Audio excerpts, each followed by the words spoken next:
Bonjour et bienvenue, on est sur la Minute 20, présenté par Philippe Defleur. Je me suis caché derrière tout, notamment cette bouteille-là. C'est le Mori, justement je veux vous en parler parce que j'ai une petite expression de langage qui est très erronée et je voudrais remettre les choses au point. Donc ça, c'est du Mori, on est sur un vin rouge fait à base de grenache, il y a un petit peu de carignan également dedans.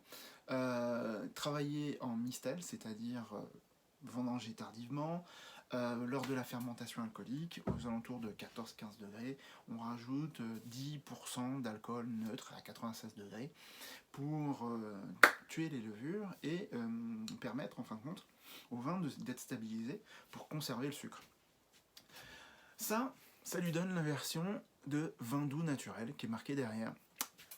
C'est-à-dire que ce n'est pas un vin cuit. Les vins cuits, c'est autre chose, totalement différent, ce n'est pas une mistelle. Là, on est sur le Grand Boisé, c'est un vin cuit qui vient de Provence. Le vin cuit, et ben justement, c'est ça. C'est du vin qu'on met dans un chaudron avec des épices qu'on fait cuire pendant 6 à 8 heures traditionnellement, qu'on met après en bouteille, qu'on sert frais.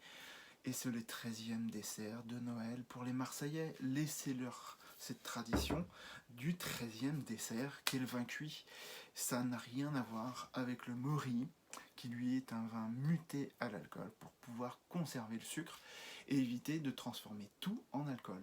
Bon, ceci dit, il faudra le consommer avec beaucoup de modération parce que là, on est sur un vin à 17 degrés d'alcool et c'est plutôt à boire. Soit l'apéritif, bon ça c'est ce que traditionnellement certains font, ça peut très bien aller aussi avec le roquefort, et notamment le roquefort papillon si vous avez l'habitude de prendre celui-ci, c'est magnifique.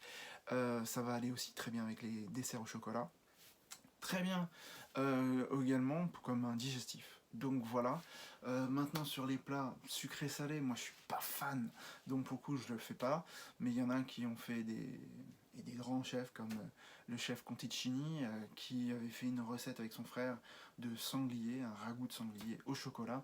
Bon, pour le coup c'était la petite note chocolatée qui faisait que ce vin-là pouvait aller dessus. Personnellement, après ce plat-là, j'étais gavé. Mais c'est possible, à vous de vous tester. Si vous trouvez et du sanglier et du chocolat dans ces périodes-là, et ben bonne chance à vous, et puis bonne dégustation.